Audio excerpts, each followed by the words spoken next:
આજે આપણે જાણીશું પૃથ્વી વિશે જે અમુક તથ્યો જે તમે ક્યારેય જાણ્યા નહીં હોય. તો ચાલો આપણે આજે જોઈએ. ચેનલ પર નવા હો તો સબસ્ક્રાઈબ કરજો. પૃથ્વીનો ઇક્વેટોરિયલ ડાયામીટર ભૂમધ્ય રેખા વ્યાસ 12,757 કિલોમીટર અને પોલાર ડાયામીટર ધ્રુવીય વ્યાસ 12,714 કિલોમીટર છે. પૃથ્વીનો ભૂમધ્ય રેખા પરિઘ 40,075 કિલોમીટર છે.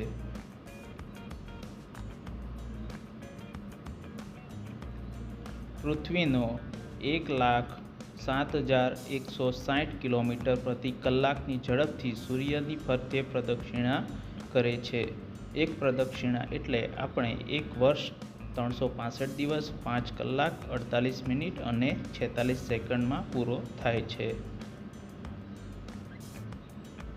પૃથ્વી તેની ધરી પર પશ્ચિમથી પૂર્વ તરફ ચક્રાકાર ધરીભ્રમણ કરે છે. તે 1610 કિલોમીટર પ્રતિ કલાકની ઝડપે ફરે છે અને એક ચક્ર આપણને એક દિવસ પૂરું કરતાં 23 કલાક 56 મિનિટ અને 4 સેકન્ડ જેટલો સમય લાગે છે.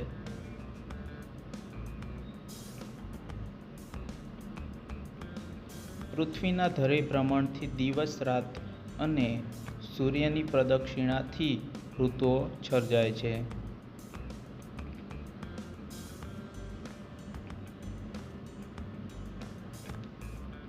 પૃથ્વીનો પ્રદક્ષિણા પથ લંબગોળ છે, તેથી સૂર્ય અને પૃથ્વી વચ્ચેનું અંતર બદલાય છે.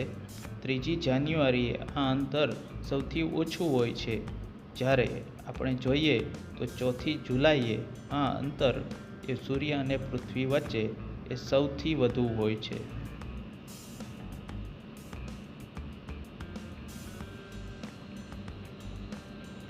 એકવીસમી જૂને પૃથ્વીના કર્ક રેખા પરના સૂર્યકિરણો 90 અંશતા પૂર્ણ પડે છે, તેથી ઉત્તર ગોળાર્ધમાં સૌથી લાંબો દિવસ બને છે. તેને સમર સોલ્સ્ટિસ કહે છે.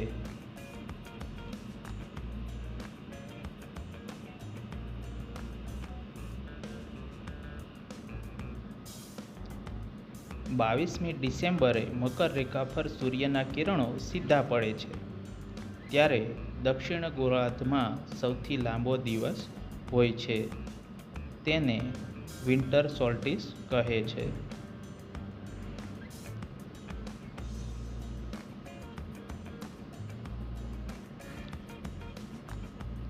એકવીસમી માર્ચ અને 23મી ડિસેમ્બરે વિષુવવૃત્ત પર સૂર્યના કિરણો પડે છે. આ બંને દિવસ રાત એક સમાન 12 કલાકના હોય છે, એટલે કે 21મી માર્ચ અને 23મી ડિસેમ્બરે જે કે દિવસ અને રાત હોય એ બંને 12 કલાકના હોય છે. પૃથ્વીનું ચુંબકીય ક્ષેત્ર એટલે કે મેગ્નેટિક ફિલ્ડ સૌથી વધુ બળવાન છે. તેના પેટાળમાં નિકલ અને લોખંડનો જથ્થો હોવાથી આ લાક્ષણિકતા મળી આવે છે, અને તેને કારણે પૃથ્વી સોલાર વાઇન્ડ સૌર પવન સામે રક્ષણ મેળવી શકે છે.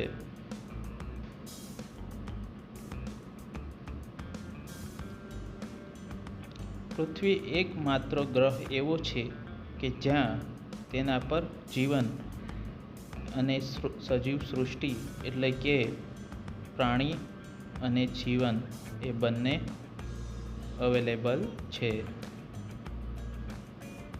ધન્યવાદ પૂરો વિડીયો જોવા માટે, અને તમે તમારા મિત્રોને શેર કરજો. અને જો તમે ચેનલ પર નવા હો તો સબસ્ક્રાઈબ કરી બેલ આઇકન ઓન કરી દેજો, જેથી નવા વિડીયો તમને મળતા રહે અને આવી રીતે સપોર્ટ કરતા રહેજો. ધન્યવાદ. જય હિન્દ, જય ભારત.